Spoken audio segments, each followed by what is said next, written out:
Hello, wrestling fans. Tom Shifflet here inside the Western New York Athletics studio.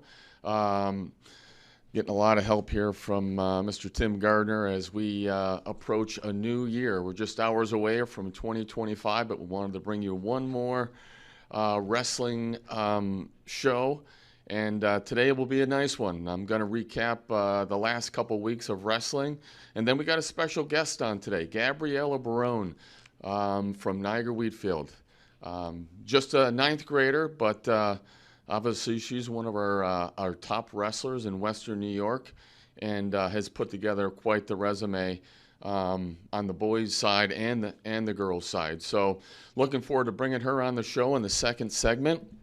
The first segment, I'm going to spend a little time just reviewing the last couple weeks of wrestling, talk about some of the results and some of the highlights. So again, appreciate you tuning in, and here we go. So I want to talk first about the Linda Canutula Memorial Tournament, which happened 2 weeks ago.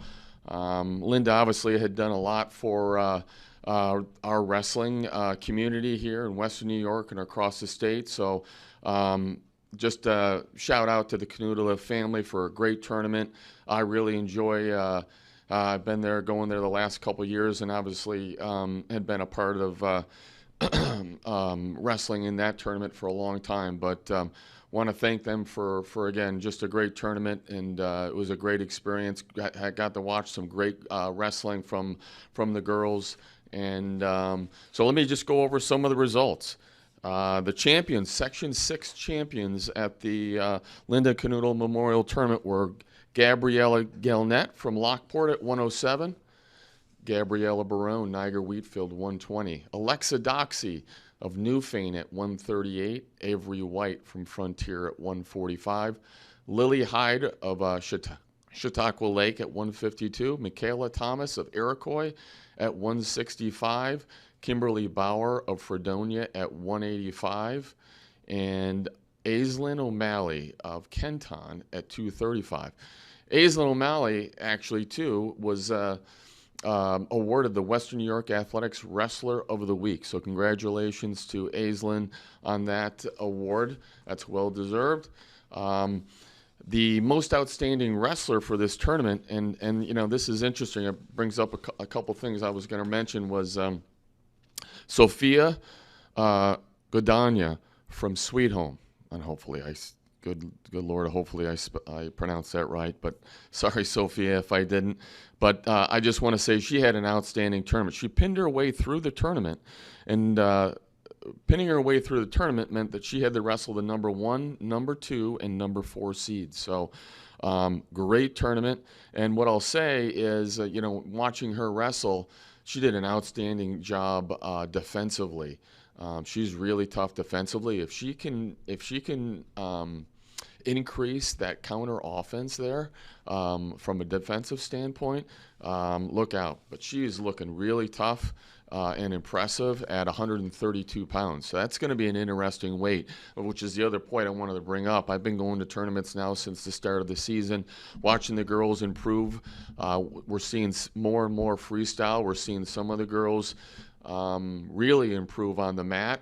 And then we're seeing, you know, some different leg laces and other things, different techniques, which is really closing the gap on some of the competition. So it's going to be interesting to see what happens and how things shake out at the end of the season because, you know, you get certified for a certain weight. Maybe at this time, we're not down to that weight that we plan on wrestling at the end of the season. Maybe we are, but the competition's getting a little bit tighter, and there's some really highly contested weight classes. And I'm seeing that 132. I just mentioned 132. There's 3, 4, 5, 6 girls in there, maybe 7, that are going to be at the end of the season at Sweet Home High School on February 14th. That's where the Section 6 championship is. There's going to be girls, you know, vying for those top 2 spots in that weight class. 126 is a really competitive weight class as well, and there's just many of them. So I wanted to bring up that it'll be interesting to see, you know, if you're following the results of the last few tournaments, you're seeing some different changes. You're seeing some different match results. And I think that's exciting, obviously, for the sport to see that. And as you may know or may not know, we are allotted a certain amount of slots for each weight class to qualify for the state tournament. So, as an example, at 114 pounds and 120 pounds, we only have right now, only one spot. So the champion of Section 6 will move on to Albany at the end of February to vie for the New York State Championship in that weight class. At 126, 132, there's two spots available in those two weights. If you go to the Section 6 website, you can actually see the qualifying system and actually see how many slots we have for each weight class. So that's that's the Linda Canutula. Let me just talk about the champion of that tournament. I have it, and that is Niagara Wheatfield.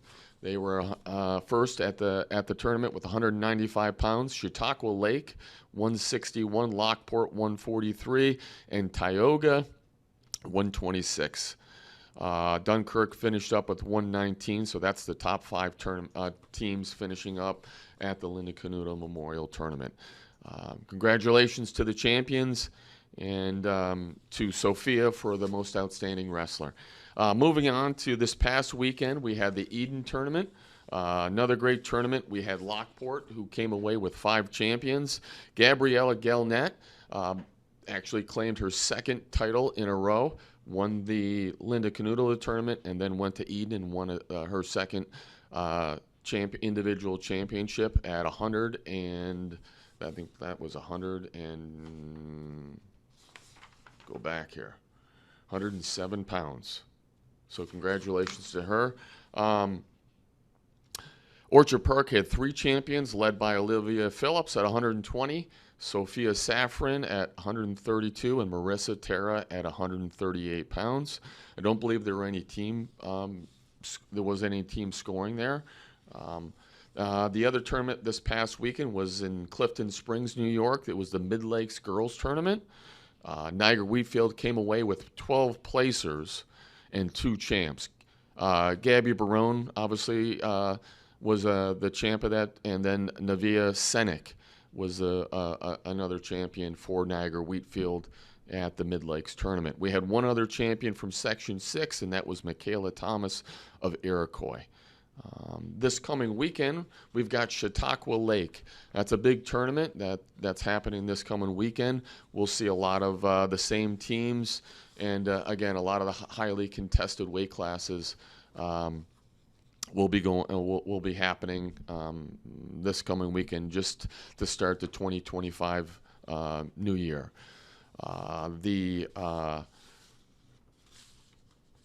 Right now, in Western New York, the top 5 teams, power rankings by Western New York Athletics, we have Lockport as number 1, Niagara Wheatfield 2, Chautauqua Lake 3, Fredonia 4, and Dunkirk at landing in at number 5. On February 1st, we're going to have the unofficial Section 6 dual championships. Those are going to be at Dunkirk. So a lot of this is going to get worked out eventually, but right now those are the top 5 teams in Western New York for girls wrestling. I'm going to take a second, and as I said, the second segment we're going to bring on Gabby from Niagara Wheatfield, but I want to bring up one more thing before we get to that. Over the last couple weeks, I've brought up just a few things that I've observed.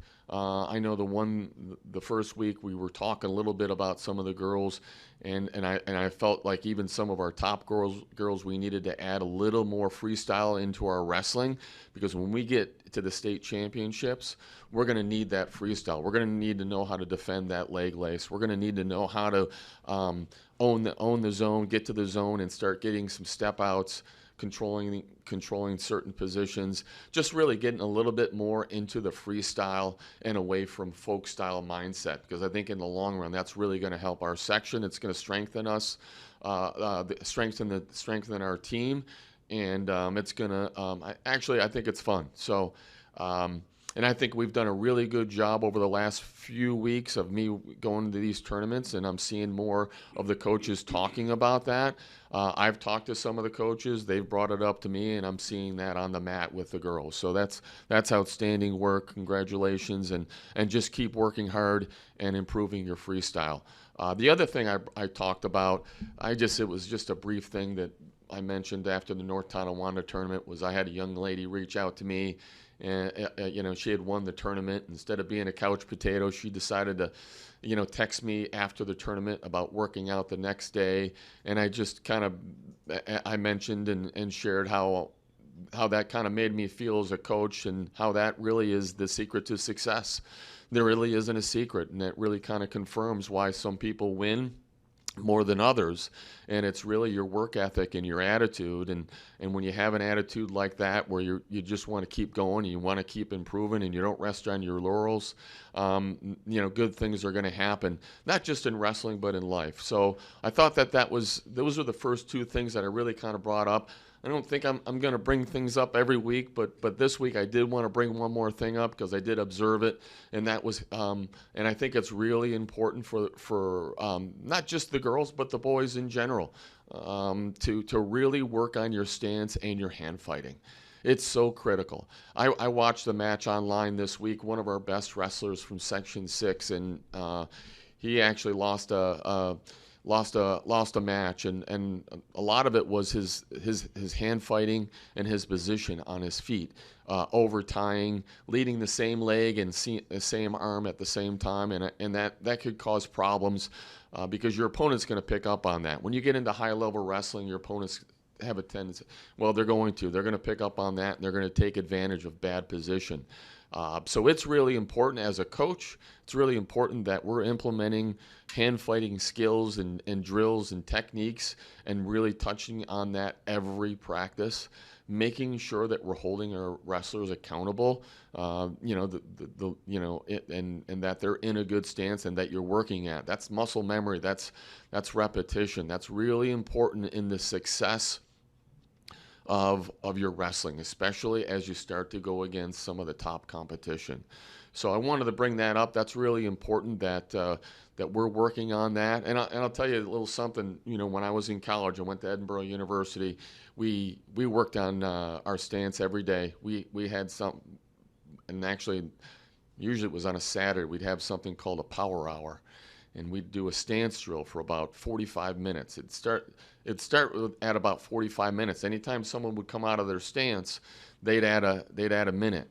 So we'd end up doing like over an hour of stance drill. Now, what does that mean? That means, we'd sprawl, we'd circle, we'd follow the coach, we'd take our shots. We would come out of our stance sometimes, because the coach would let us bounce, or maybe we would do push-ups or something like that. But we would work on that and focus on our stance for at least an hour in one practice. And you walk away with your neck and your lower back just totally spent from all the work. But I could tell you the benefits of doing that drill were you couldn't put a price on it. So again, there's other ways you can do it, but I just wanted to bring to light how important it is that you're always constantly working on hand fighting, controlling a tie-up, your head position, staying in a good stance, being disciplined, because that's a big part of how you're going to be successful against some of the top competition. So let's take a break. We're going to come back. We're going to bring on Gabby Barone from Niagara Wheatfield. Just results. Your life can change in an instant after an injury. You need a trusted partner at your side. Hi, I'm Dan Chacha. At Dan Chacha Injury Attorneys, we're here to help you navigate the challenges you'll face. Our dedicated team fights tirelessly for your rights, ensuring you get the compensation you deserve. Don't worry, Chacha's got you. Call Dan Chacha Injury Attorneys today for a free consultation. Your injury is our priority. Call 648-3030. Just results. Ready, Bobby? Yeah. At freeway speeds, it can take an 18-wheeler far too long to stop. Now? Keep going! Fact is, it can take 2.5 football fields for a semi-truck to stop. Over here. And still, we see many big trucks barreling down on everyday motorists. Thank you. Hey! If you're injured by a truck, I won't give them a break. Finally. Truck hit your car? Call William Attar. Western New York Immediate Care's new locations are now open. Whether you've suffered a minor injury or just aren't feeling well, Western New York Immediate Care provides safe, quick, high-quality care at an affordable cost. Our clinicians are trained to diagnose and treat non-life-threatening injuries and illnesses and are equipped with on-site x-ray and labs to help you feel better, faster. With 4 convenient locations open 7 days a week, Western New York Immediate Care is here to help when and where you need us. Visit us online to learn more. Were you injured in a car accident? Or were you injured on the job? Don't wait. Call your patient coordinator, Tom Prince, at 716-771-9690. One of the hardest things to do is to find a physician that accepts no-fault car insurance or workers' compensation insurance. Let your patient coordinator help you find the physicians that can get you on the road to recovery. Hello, welcome back to Western New York Athletics. I'm excited to bring on a special guest today. As I mentioned, Gabriella Barone from Niagara Wheatfield is joining us. As I mentioned too before, as just a 9th grader, she's built up quite the resume as a young wrestler, and we're excited to have her on the show. Welcome to the show, Gabby. Hello. Well, let me. You're off to such a great season here. You won the North Tonawanda tournament. You were first at the Linda Canuta Memorial Tournament. You were first at the Mid Lakes Tournament this past weekend, and you had 3 tech falls and 2 falls. Obviously, you won the individual tournament tournament last year in the state at 100 pounds. And obviously you've had this shift from wrestling, you're wrestling the boys, you're wrestling folk style, you're wrestling now, we're wrestling the girls and we're wrestling freestyle. So I guess my first question to you is, how has all that been going for you, and how you're taking it, how you're developing? It's going better than I expected. At first I was intimidated by freestyle and I didn't really like it and the different point system. But now that I've been doing it for a full year, I've enjoyed it and I've gotten the hang of it. Yeah, well, you've had quite this, like as I mentioned, you've had quite the success, continued success. So, has it been now with Coach Edwards in the room? You're working a lot, obviously, on freestyle. Do you have a favorite move or something that you're trying to develop right now? Just practicing my shots like always. I'm working on neutral more. I've always been a top and bottom girl. Yeah. It's kind of in freestyle to do that stuff. So the past couple years I've been working on neutral and getting in on my shots. Okay, good. That's good. Well, and I mentioned this before. I think that's obviously really important as we move closer to the postseason, and I think as we move in, that we're working on that freestyle, because I think that's where it's gonna really benefit a lot of the young ladies as they move on into the postseason against some of the other competition, to make sure that we've honed in on those freestyle skills for the long term.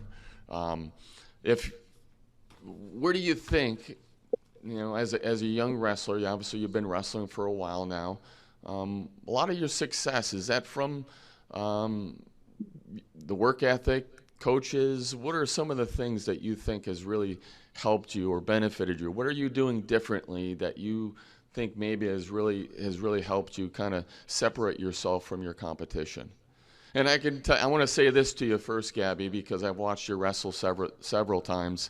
I know what a competitor you are, and I know that's a big part of obviously the winning.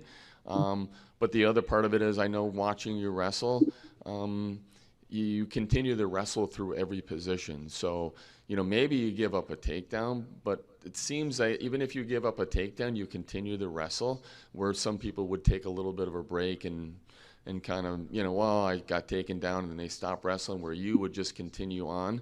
And I think that poses a big problem for the competition.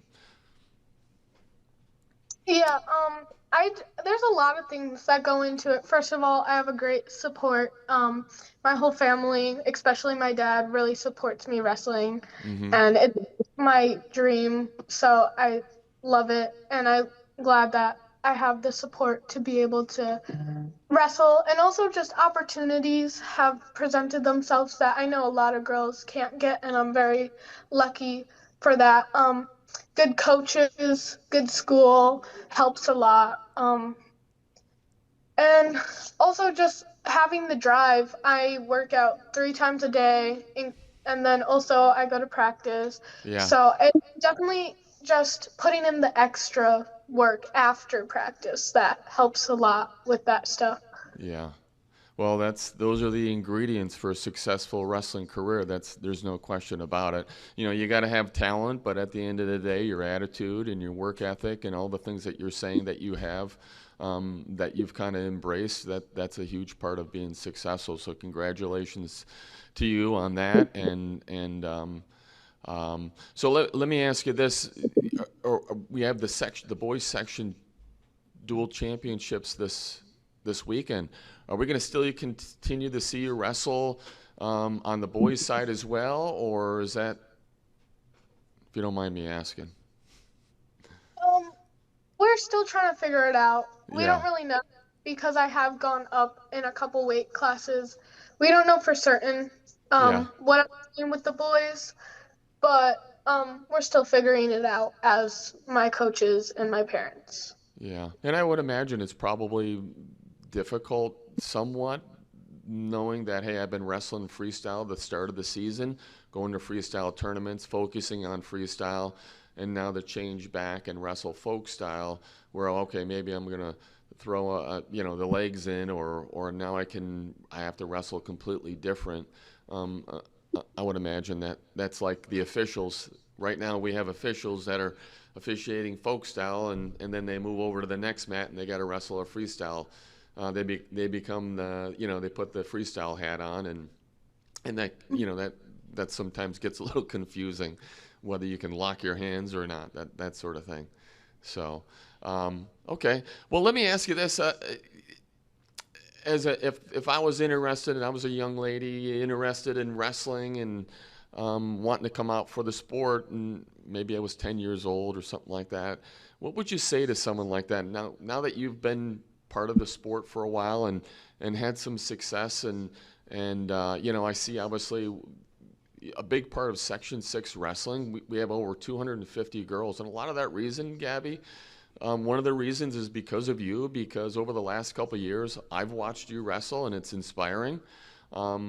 And it's just exciting to watch the sport grow as it has over the past few years because of a number of things, but one of them, as I mentioned, it's watching you wrestle, and watching, how competitive you are, and watching how you interact with, your friends and your teammates and all that. So what would you say to a young wrestler that has the interest in coming out for the fastest growing sport right now in the country? I would say try it. It's a great sport, and you might not get it straight away, but if you keep pushing yourself, you'll be able to get it. It's harder than it looks. As long as you have the drive and the spirit, you'll get it. Yeah. Well, it's obviously very rewarding. It's just, everybody says it's just you and your opponent on the mat, and it takes a lot of work. You got to be a brave individual just to step out on the mat and do that, win or lose. And then obviously a lot of the life lessons that you learn from being a part of such a great sport, it can carry you through life. I know from a personal standpoint that wrestling's given me most of everything I have right now, because I surrounded myself with really good people, positive people, driven people, motivated people, and they've led me on a pretty good path, and that's why I can sit here today and have this conversation with someone like yourself. So thank you. We appreciate you, Gabby, and we appreciate all the work that you've put into the sport. And I know Niagara Wheatfield's, fortunate to have someone like you, and appreciate your effort for sure. Well, I don't want to take up any more of your time. I want to thank you again for coming on to Western New York Athletics, our show that we have here, and we want to just help grow wrestling, and hearing you today is something that it's going to go a long way for some of the young ladies, and we appreciate that. So thank you very much. I want to wish you a happy new year. I want to wish you good luck if I see you at Chautauqua Lake, maybe not, but good luck the rest of the season, and all the best, okay? Thank you very much. All right, that's gonna end our show for today. And that was a great interview with Gabby Barone from Niagara Wheatfield. She's wrestling at 120 pounds. She's currently ranked the #1 pound-for-pound wrestler by arm drag. I think that's for Section 5 and Section 6. And she's a lot of fun to watch. If you get an opportunity, please check out one of the upcoming tournaments. This, as I mentioned, Chautauqua Lake is coming up pretty quick. And then I also want to mention here, before we close out, is the Section 6 Girls Championship. The inaugural Girls Championship is at Sweetham High School on February 14th. The tickets are on sale at gofan.com. Get your ticket right now. We want to create an unbelievable environment for the young ladies who have been working so hard, and it's going to be some great, highly contested matches and weight classes. So it's going to start at 2:30 on that Friday, February 14th. Finals are slated to start about 7 o'clock p.m. On one mat. So going to be a great tournament. Put that on your calendar today. Get your ticket today, and that's going to be it. So listen, it's the end of 2024. We appreciate all the growth that we've had in wrestling here in Section 6. We had the Olympics this past summer, which were outstanding for girls freestyle wrestling. We're now an official sport here in New York State, the first state ever to have freestyle wrestling as the official sport. That's pretty cool. And we are now growing rapidly here in Section 6, and continue to keep adding programs at the different high schools. So we're moving on to 2025, and I'm looking forward to another great year. So all the best, and enjoy your friends and family.